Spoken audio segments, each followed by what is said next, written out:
Good morning. My name's Pamela Fagan Hutchins, and I'm here to do a reading of my new book that's coming out today, Stunner. It's the second book in the Ava trilogy, part of the greater What Doesn't Kill You series. And I'm hopping on early so that we can test to make sure that I'm actually broadcasting, because this is our first time to do it from our cabin in Wyoming. So don't mind me while I'm spending 5 minutes tootling around and talking to my husband. You're just basically having breakfast with us. Do you have it on, hon? Eric? I'm opening Explorer now. Okay, cool. It's I'm live, and in 4 minutes it will start, so you can see if it's working. Yep.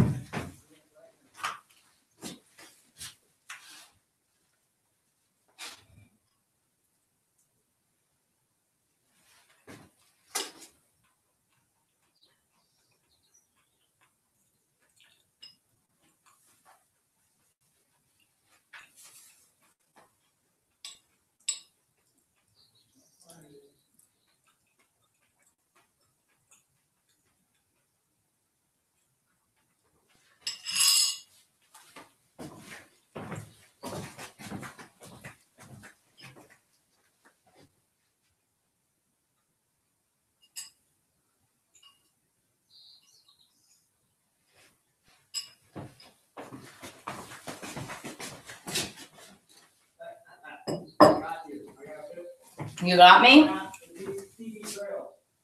Yes, you have TP Trail behind me. Awesome. Okay, thanks, honey. Do I have food? Okay, cool. All right, so I'm talking to my husband in case you didn't figure that out. Do I have food in my teeth? No. I'm eating this Daily Harvest breakfast parfait of chia seeds right now because I have had such incredible stomach issues for the last few years. And so we're trying to get me healthy food that I don't have to cook. So it's like fast food, but healthy. So it stays in my freezer. Driving up from Texas with, these containers full of these kind of things was probably not the best planning. So yesterday was the last day of our multi-day drive to Wyoming from Texas. And again, talk about your planning. Have a book release that basically starts 6 a.m. here. The day that we get here is not the best we've ever done. We had, I think, 8 soccer coaches staying here this last weekend because we rent this house out when we're not here. And they didn't trash it, but they left it like 8 soccer coaches would clean up running out the door to an all-day soccer function. And we got here with 26 hours of driving under our belt, and it was a long night. And so I come to you with bedhead, but my Calgary sweatshirt from our trip to Banff 2 years ago, where we got to see some good friends of ours back from our St. Croix days, and all will be well. The dogs are settled. We were able to move in the giant couches that I insisted on bringing that Eric thought was a terrible idea for us to unload ourselves and do all kinds of good things like that. So today's the release of Stunner, and Stunner is the whole Ava trilogy is a departure for me in so many ways. The first is that she is, this is going to sound small, but she's written in present tense. She's my first time to write a character in present tense, but it felt like it needed it for her, that she needed to be more active. And she's sexier than my other protagonists are. And her sexuality is an important part of who she is and how things went for her during her formative years. And so because of the things that you learn about her in Bombshell that she sustained, she has this sexuality. And one of the big questions was, is the door closed or is the door open? And I know some of my readers would have preferred the door be closed. And we tried it both ways with my several editors and my writing partner and me. And ultimately, we decided that she wasn't as raw as she truly is unless we opened the door. And so this first chapter I have to read, I've never read aloud before. In fact, we had to fix the printer today to get it to work. I realized I can't be clicking when I'm doing a Google Hangout on the air. And so I've got to print it. Oh my gosh, does the printer even work? Oh my gosh, does the printer have ink? Oh my gosh, if the head's cleaned on the printer. And so anyway, it's been a little rodeo this morning. So we decided, as I said, that she needed to be more raw, and I wrote her both ways. And I'd say that a bombshell, that if any bad reviews that it's gotten, it's still got really good rating on everywhere. So thank you guys, have been that people were surprised that I opened the door on her rawness. And to those of you that feel that way, I'd say there's only averages 3 times per book, and it averages about 2.5 pages. So you can flip those and it'll be like it never happened. So I do that sometimes with books because I'm not a 50 Shades of Grey type of writer or reader. And this isn't a 50 Shades of Grey type of book. Like I said, it's maybe 6 pages out of 300. So you can skip through them if you want. But I'm going to get to the end of the chapter here today and take a stab at it. Ava's also different from me in that she is based on a real person that I care a whole lot about, and was able to take some of the things I loved best about this person and create this character. And I was able to then come up with new and exciting and sometimes not as great traits and circumstances that this friend has never encountered to create Ava. What I like to think of with my writing is it's like life reimagined. So I'll start with something that inspires me and it'll turn into something completely different. And for those of you that have ever had a character named after you in one of my books, or that have been the inspiration for a character, and there are a lot of them that fall into that category because none of my characters are completely without some source in reality, just know that by the time that I decide to write a character, it's not you anymore. So Ava is totally Ava, even though once upon a time I wanted to write Ava because there was this beautiful person in my life that I wanted to write about. And she's very unlike me. This is probably the character that I've written that's the least like me, which is fun for me. Got a runny nose, must be Wyoming. So a year ago in Texas, I started writing the first Ava book, which was Bombshell. And last year, just about this time, when we got to Wyoming, I started writing Stunner. So exactly a year ago, I started writing Stunner and wrote her over the course of the summer. And then in the fall, I wrote her number 3, Knockout, which will come out next month, June 12th. So grab your copy of Stunner and you can read along with me. What we're going to do in the Facebook event today, the Stunner release Facebook event that you can get to if you're not there, if you're not reaching this by there, is you can go to my Pamela Fagan Hutchins author Facebook page and go under my events, and there's a Stunner release celebration. And we're going to do a couple of things with that release celebration today. One is that we're going to see me progressively have less bedhead, I hope, if I have time between things that we do. The second is that we're going to do giveaways. So the giveaways are going to be at like 2-hour increments for a little while, and then one at 6 o'clock this afternoon. And then the big finale tonight, when I announce the winners, we're going to raise a celebratory painkiller rum drink, which is Ava's favorite. I'm going to make them on another Google Hangout on the air. And so I'll teach you guys how to make them. And all credit goes to my sister-in-law, who spent a summer with me in St. Croix perfecting said drink, or at least perfecting our ability to know a good painkiller when we tasted it. I think I sampled them everywhere. They're so fattening and they're so awesome. So join us for those. The giveaways are going to be different paperback books in the series. I've never even held the paperback book of Stunner and Knockout, so it's literally hot off the presses. And with no further ado, I'm going to read to you from Stunner. And please forgive dogs, husbands, or other critters that may bother us, because this is live. And also, Eric has a conference call in 55 minutes, so I know that I'm going to read fast enough to be done by then. Here we go. Stunner by Pamela Fagan Hutchins. Read to you by Pamela Fagan Hutchins. Copyright 2017. That's how my narrator does it. Chapter 1. They say be careful what you wish for, but they don't know beef from bullfoot. I jump out of the helicopter, which I rode over from Virgin Gorda for the sole purpose of making an entrance. Colin, my man, hustles forward.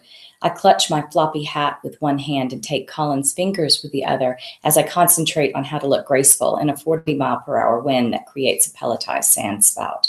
On one side of us is crystal blue Caribbean Sea. On the other, coconut palms bend nearly double behind a tiki hut with twinkling red and green Christmas lights. My eyes continue down the beach, across the roof line of an enormous house, and land on a thatched roof pavilion with what looks like heavily loaded buffet tables. All of this for the wrap party for my first album.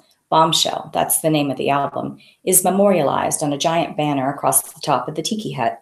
Ava Butler's explosive debut album, Bombshell, from Venus Records, December 15th, everywhere. There's a picture from the album artwork incorporated into the banner. In it, I'm a road-weary skank with eye makeup streaked down my cheeks and a ripped green lace top. But I'd do me. I escaped the rotor wash across the little landing pad that looks like a golf green without falling face first and join the waiting crowd. Hugs from Drake Henson, the owner of Venus Records and the helicopter, his staff, and my family and friends, whom Drake chartered early to Virgin Gorda and ferried to Decker Key, his private island. There needs to be an audience to cheer my arrival, he says. A Venus underling presses a hollowed coconut into my palm. I sip from the straw. Orange juice, Coco Lopez, pineapple juice, rum, and nutmeg, painkiller, my favorite. I'm Greg, and I'll be taking care of you, the very young man says. His accent is British, which I cannot do, and his nose is slathered in zinc oxide. A long-sleeved sun shirt protects his upper body. His swimming trunks end at his knobby knees, and above his sweaty hairline a Santa cap perches askew. It's barely past Thanksgiving, but it's all about the people.com optics at this soiree. Thank you, Miss Sun, I say. No ice, please. Normally, I speak in a calypso accent and dialect naturally around other locals, and I yank in a continental accent with non-locals. But Venus is banking heavily on the fact that I'm from the U.S. Virgin Island of St. Marcos. I'm under strict instructions from Venus to emphasize a C word, my Caribbean roots, instead of my years in the States to pursue musical theater and attend NYU, where I studied theater and the classics, and downplay another C word, my Caucasian father.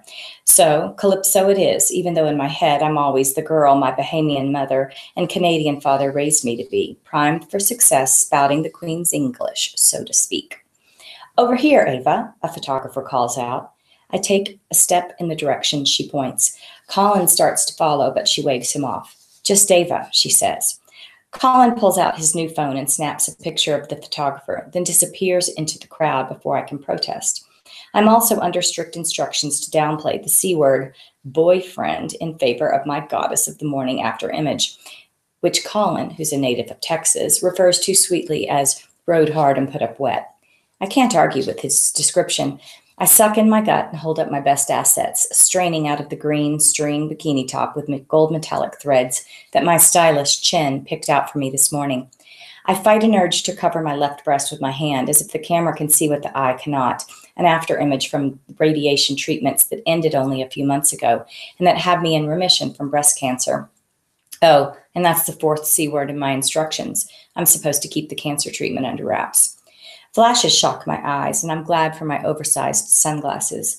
The onslaught is intense, but over quickly, and I escape back to my awaiting entourage of island friends and family and New York music industry colleagues. Farther up the beach toward Drake's mansion, his other guests congregate. Venus recording artists and studio musicians. Artists Drake is recruiting. Drake's famous industry buddies, journalists and reviewers, financiers, publicists, promoters, and executives. Girl, you a rock star, for real. McKenna slurps her cranberry juice and lime noisily through a tiny cocktail straw, leaving only ice behind. The noise stops, thanks be to Jah, I think, hoping my devoutly Catholic mommy can't read my mind. Please. I slide my sunglasses down just enough to give her the slant eye. Then I down my drink. Another appears in my hand, sans ice, as if by magic. So fast I can't say thank you to the deliverer, who I assume is Greg, but he's nowhere to be seen. A large, strong hand squeezes my bonnet. I hope it's Colin and not Kenny, my lecherous producer, who doesn't let long odds or Colin's biceps keep him from copping a feel. But as I inhale, I know the hand belongs to Colin. His scent is unmistakable to me, and I imagine for the rest of my life I'll smell sun, sex, and musk when I climax, whether Colin's there or not. I look around me at my family and friends mixing with the who's who of the New York music scene. My tunes jam out of giant speakers on either end of the white sand beach, outdoor surround sound competing with the wind and water. It's idyllic out here, notwithstanding the 10-foot security chain-link fences topped with a cyclone of barbed wire, separating paradise from the rest of the island. The breeze lifts my silk sarong, and I swat it down. The hand on my bonnet catches mine, and I lace my fingers through Colin's. He's in tropical board shorts circa 2000 that ride below his six-pack, and I swivel into him, savoring my painkiller buzz, his warm skin and giddy, heady success. I splay the dark chocolate fingers of my other hand on his toasted coconut peck, and the result is delicious. The industry's beautiful people with their pasty skin and toss after wearing designer swimwear are almost comical next to him, a police officer with an annual paycheck less than their monthly burns. I glance to my right and catch a perky, ponytailed pop princess eyeing him. I let go of Colin's chest long enough to slide a finger across my throat. She puts both hands up in front of her and takes a step back. Damn straight. I return my hand to its happy place. My hip bumps something enticingly hard, but I realize it's only his fancy new phone. The sound of a man clearing his throat pulls me back from the brink of violence. In his cultured voice, Drake says, "How about a tour of the property, Ava?" I turn to the Brit with the scraggly, grayish blonde hair. I'm not going to lie. I may be Drake's protege, but it's gone further than that. He hit on me at first, which was the cause of Sherry, the soon-to-be fourth ex-Mrs. Henson, leaving him, notwithstanding that I rejected his advances. Word is she's furious that she hadn't been pregnant yet and wants to renew her attempts before they formalize a divorce. I guess she thinks she needs child support on top of what will be a sizable alimony. Drake famously has no children, despite the parade of women through his life. Makes one think there's little chance Sherry will succeed. But to me, Drake is just a friend, although I know he doesn't do launch parties on Decker Key for just anyone. It's caused some tension between Colin and me, between the other Venus artists and employees and me. Obsessed is a word I hear tossed about, but he combats that by telling people I'm like a daughter to him. Which reminds me of the scene in Vacation, where Clark Griswold's niece Vicky brags that her daddy says she French kisses best. Erp. We love one. Give us a minute. I'm not 100% sure he intends for me to bring Colin, but I don't care, and I don't let go of my boyfriend's hand. I turn to my friends and family and say, "You okay without us?"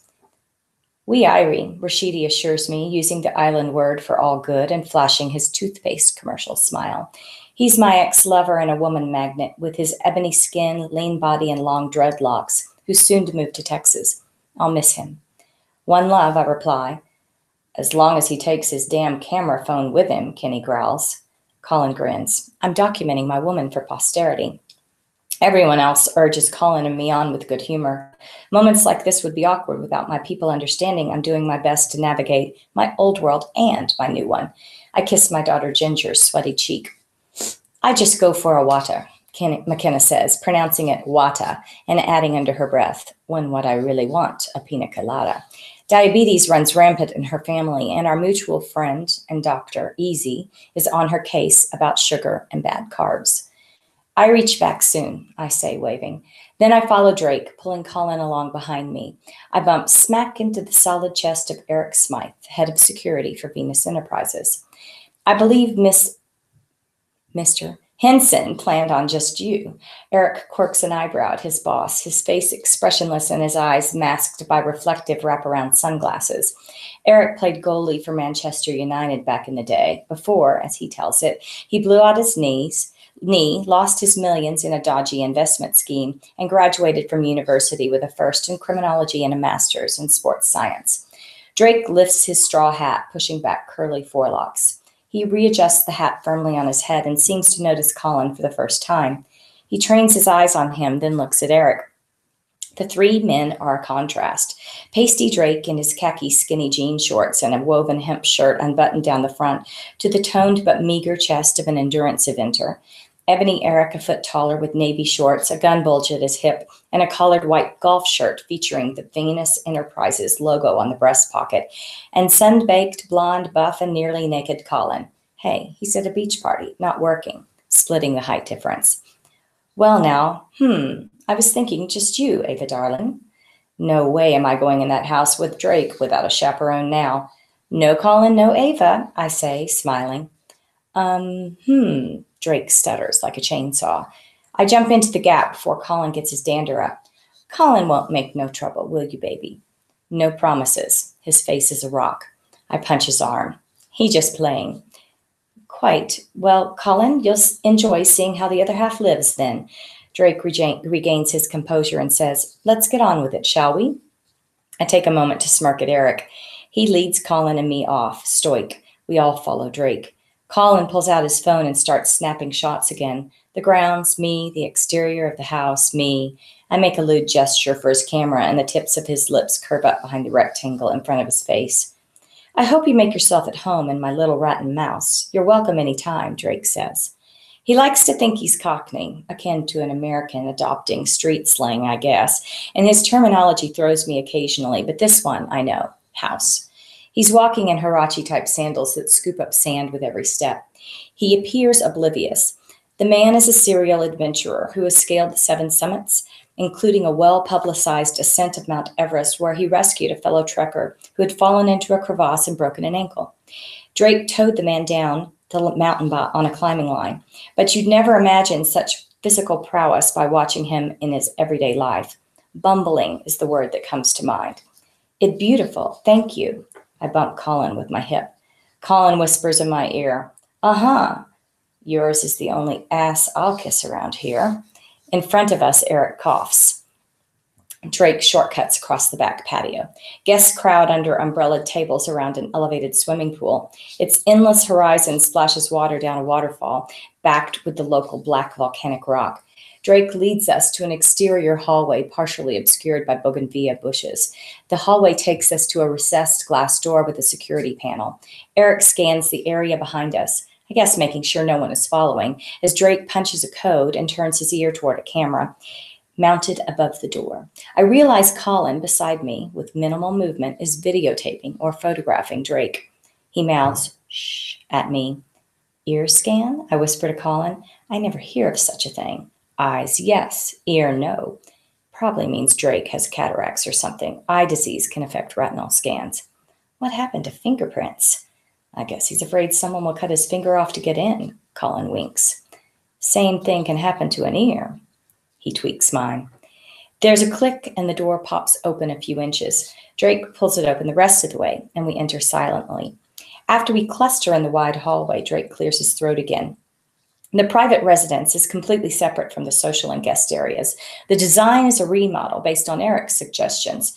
There are a lot of psychos out there, unfortunately. Heels click, coming toward us from somewhere unseen. Drake's secretary, Pammy Hollins, appears from a doorway, and Colin captures her in his lens. I glare at him, and he grins. Long, stylish dreads swing, kissing the tops of her spaghetti-strapped shoulders. She has lush red lips and almond-shaped eyes with enough lashes for her, me, and a women's basketball team. Her voice lilts, unmistakably British Virgin Islands to my experienced ear. So I was getting nervous about trying to do a BVI accent, which I'm not going to do, and that's why I whiffed that. Her voice lilts unmistakably British Virgin Islands to my experienced ear. Sir, Mrs. Henson on the phone for you. Which Mrs. Henson? Number 4, sir. Somehow she keeps a straight face. I feel my own screw up in an effort not to laugh. Colin doesn't try as hard as me. I'll have to call her back. Sherry not going to like that. Pammy shakes her head. While you're here, can I get an iced green tea? It's a drink he's rarely without, sometimes with, sometimes without, gin. Special? Of course. She disappears back through the doorway without confirming his order or either of them offering the rest of us anything. Drake's eyes follow her. I'd be utterly lost without that woman. Been with me since I bought the place. I can't stop myself. The 4th Mrs. Henson? Oh, God, no. Pammy. Eric's voice rumbles. The fourth Mrs. Henson is the reason for 25% of our security procedures. The first Mrs. Henson is the reason for the other 75. Come now, Eric. Surely my other enemies deserve some credit. True, at any given time, someone is intent upon stealing the Venus fortune inside the courts of law or not. Drake beams at me. You'll meet one of them later. Donovan Fagan fancies himself as a model. His father and I are sideways in a property development deal, and we're trying to placate him with some good photos of his son with you, our rising star. Real estate. I ponder that for a moment, putting aside for now that what Drake said about a model and photos. It's easy to forget that Venus is a multinational business conglomerate and not just a record company. We proceed into the interior of the residence, first passing an open doorway to Pammy's office, a square space with one small window looking out onto the woody backside of a tall stand of bougainvillea. She's working the phone on her laptop, and I look away quickly. The residence, we soon see, is like a Caribbean contemporary museum. Sculptures, a cutlass, a bayonet, and miniatures of ships. Henson could charge admission. I want to slow down and soak it all in, but Drake keeps moving. Besides, Colin's capturing it all, although I can't believe Eric hasn't confiscated his phone yet. Drake takes us past some kind of boardroom and through his sumptuous, enormous office, and I can't help but notice a picture of him with Sherry. Happier times? Drake gestures at his mahogany desk. All the furniture in the compound was custom built on island. That was cheaper than having it shipped in and more authentic. We let a lot of the locals stay on after I bought Decker and hired them to work for us here and abroad at Venus too. You'd think with all that I'd get a little more love from them. Instead, they call this place Decker Colony and me Lord Henson like they're some kind of feudal serfs. This doesn't surprise me as a native of the U.S. Virgin Islands. Banya, born here, status is all important. Outsiders are met with suspicion, if not outright hostility, and throwing business at us feels a lot like patronization and servitude at best. On St. Marcus, they call arrangements like Drake's the new plantation. Eric guffaws. You're guilty of disruption of local commerce. Local commerce? Colin asks. I haven't seen much besides people working here. I read that terrible. I haven't seen much besides people working here. Lyman, goat herding, drug running, and Drake didn't endear himself when he called the feds after seeing the delivery boats coming and going at night. Colin grunts. I make a non-committal noise. Surely the Decker locals aren't as bad as Drake and Eric make them out to be. And I trail my hand across an onyx and ivory chessboard. You break it, you buy it, Colin whispers. Another cough from Eric. I'm examining a yellowed map of the British Virgin Islands, complete with hand-drawn symbols and scribbled notes, when Drake stops at a bookshelf. He holds a finger to his lips. Shh, I'm going to show you something special. Eric steps forward and crosses his arms. Sir. Drake claps him on the shoulder. Eric, my good man, Ava is like family to me. And him? Colin's abs tighten visibly as he bristles. Drake shrugs. A fellow officer of the law, Eric. I decided as impolitic to point out to Drake that Eric is not one. Eric sighs and backs away, shaking his head. His phone rings and he answers it, turning away to muffle his voice. Drake puts his hand on the spine of the book and peels it out of the lineup. The shelf swings sideways to the left, revealing a steel-reinforced door and another security panel. Drake repeats the passcode and ear scan and is then prompted through a voice recognition sequence. Again, I notice Colin messes phone and see this time he's videoing Drake. When Drake steps back from the panel, Colin presses stop. He notices me noticing him and winks at me. Eric's call ends and he turns back to us. Overkill much? Colin whispers. This time Eric doesn't cough, but with the heat emanating from his gaze, there's no mistaking he's pissed. The door unlatches and Drake ushers us in. Welcome to my sanctum sanctorum, otherwise known as a panic room, Colin says. Eric shoots him a look like a shiv. No more pictures. He adds something under his breath that sounds suspiciously like wanker. Colin salutes with a limp wrist. Wow, I breathe. Wow doesn't do it justice, though. We've stepped into Drake's truly private residence, complete with the custom furniture, priceless artwork, and thick concrete and steel walls, but minus any windows. It's bigger than my duplex back on St. Marcos, both sides put together. Drake leads us through 2 bedrooms and 2 baths. The master suite has a killer bathroom with a sauna, steam room, and hot tub. There's a full kitchen. I walk through it and open a pantry stocked with smoked oysters, caviar, and tins of crab and lobster. I'm no doomsdayer, but I am something of a survivalist, Drake says, his shoulders high and back. Colin makes a noise like a drowning cat and clears his throat. I can't disagree with his reaction. Not your everyday working man's ideal of survival staples. Drake doesn't register our reactions, though. He's busy rolling up the corner of an exquisite Persian rug in the living room. Eric groans. Drake presses a piece of wooden flooring. It pops out, revealing a latch, which he pries up. A trapdoor rises hydraulically, revealing a staircase. Drake claps his hands twice, and a light comes on in the subterranean room. The clapper. Colin nods at Eric. Nice touch. Fucking prick, Eric whispers, but not loud enough for Drake to hear.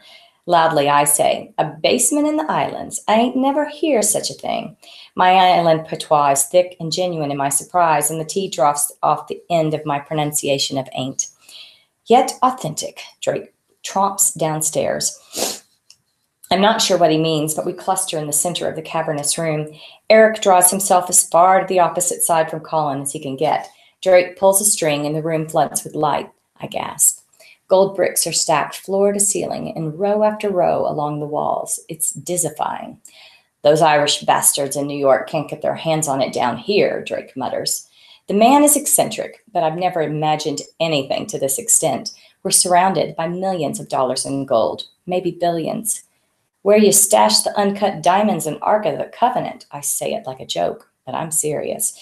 Holy shit, Colin says. He scratches at a gold brick. These are real. Can I get a picture? Drake preens, holding out an arm for me. Colin snaps a photo with his phone. Can I get you in profile? Colin asks. I lift a brick and it's so heavy I nearly fall over. Lord, how much they weigh. About 12.5 kilograms, Drake replies. Colin's lips move as he calculates. More than 27 pounds, a kilogram. That's supposed to be the weight of the king's balls, isn't it? Used to be the French president's balls, but in World War II, they discovered he didn't have any, so they reverted to the weight of a bottle of red wine, as French people have one on their person at all times, Drake says, his voice droll. We all laugh, and I position myself beside Drake for the picture. Colin paces, getting the best angles. Got it. No social media, Eric says, his voice a warning. Colin salutes. Oh, yes, sir. Drake clears his throat. Legend has it that back in the days when pirates ruled the West Indies, a certain Captain Bonnewell of the Vengeance went to shore with his first mate, Charlie Reed, to bury an enormous treasure in an underground cave near Norman Island, not too far from here, actually. His tale rings a bell from stories I've heard throughout my life. Norman Island is famous for its caves, and it's a huge attraction for treasure hunters because of the pirate lore. Drake continues as if on stage, his face expressive and his arms sweeping and gesturing. Not trusting anyone, and with the knowledge that Reed has impregnated the captain's woman, Bonnewell sailed to Dead Chest, an uninhabitable spit nearby, after they were done burying the treasure. There he left Reed to starve and rejoined his crew in Soper's Hole for a party before they set sail again. Karma being what it is, a British Navy vessel bore down on the Vengeance soon after, and everyone aboard perished, including the captain. But meanwhile, Reed had managed to swim to nearby Peter Island, into Dead Man's Bay. From there, the story varies. Some say Reed lived out his days an independently wealthy man. Others claim he died a bitter man because when he returned for the treasure, the chest was empty. Still others insist he never found the treasure because the captain moved it after I'm going to read that sentence again. Still others insist he never found the treasure because the captain moved it after marooning him on the spit and that it's out there waiting for someone to find it. Treasure Island, I say. Ah, but that was fiction. This just might be true. Who knows? Drake's eyes twinkle. So it's like your buried treasure? Colin asks. Drake picks up a brick. He curls it a few times like it's a barbell. More like an homage. My real treasure is my own top secret location. The key is in the lee. You mean here? I say as I mull over his rhyme. Drake is obtuse, bordering on nonsensical sometimes. We have to stop and fix that. That was horrifying. When you look up and see yourself on video and your hair is sticking straight out and people are watching you, it's not a good feeling. He sets the gold brick back on its stack. No, my own lair. Ava will know the name when Eric steps in front of him. Enough, boss man. Nobody gets that information or you'll make it impossible for me to do my job. Drake pouts like a child reprimanded in front of older friends. A knock sounds at the top of the stairs. I look up. Pammy crouches with her knuckles poised above the wood floor, peering down into the vault. Sir, the Dalai Lama holding for you, and I have your special iced green tea. Drake rubs his chin. I better take this one. Eric, can you come with me, please? Eric crosses his arms, balking. What, do you think they're going to walk out of here with a stack of gold bars under their arms? Drake says. Eric shakes his head, but the mogul and his security guard leave the basement. Over his shoulder, Drake says, show yourself around the rest of the sanctum. Close up when you leave. Colin and I stand alone with gold bars equivalent to the contents of a vault of the U.S. Mint. The door exiting the sanctum sanctorum into the main house shuts with a clang, leaving twitchy silence behind. Colin looks at me and I look at him. We grin like teenagers. I fist a hand on a cocked hip and unhook my bikini top. It pops open and drops, puddling on the floor. I step out of the bottoms and they join the top. Colin meets me halfway across the room. He hoists me up and I wrap my legs around his waist. 3 giant steps later, my back crashes into cold, hard gold. Colin pushes me higher until I'm balanced with my thighs on his shoulders, arms spread over the top row of gold, his hands under my bana. He knows how to take me where I want to go, and in seconds I climax, screaming, my voice echoing inside the vault. Time for your business, baby. My breath hitches as I sing a few lines of the old soldier boy's Gold Bricks. Colin slides me down, down, down. I encircle him with my legs again, and he releases his barely on bathing suit with a one-handed rip of Velcro and a shimmy of his hips. Fuck me, he says, his voice a growl. He grasps my buttocks and pulls me down until I slide over him, taking all of him inside me. Then he thrusts into me, hard, fast, wild, over and over. I cling to him as the stack behind me sways and bricks scrape and grind. Crash. 1 gold brick topples to the floor. Everyone okay in there? Pammy's voice calls from upstairs. I hadn't heard the door reopen and I giggle. My voice raspy and a little breathless, I call out to her, like $1 million. The door closes again. Colin bites my shoulder, shuddering and covering my naked breast with his bare chest. Long seconds pass with nothing but our heaving breathing until he snorts. Damn brick landed on my toe. We collapse half naked on the floor, our laughter echoing against real buried treasure. I love Colin. I also love Ava. I love her a lot, even though it took me a long time to getting around to writing her. Well, it's 8:32, and I had planned on this taking half an hour. And I guess if I hadn't made a couple of errors along the way, we would have achieved our goal. So that's chapter 1. You have plenty of time between now and the contest to keep reading and be able to answer some questions and maybe score some signed paperbacks. Until then, I will be unpacking and cleaning in Wyoming. Thanks for tuning in.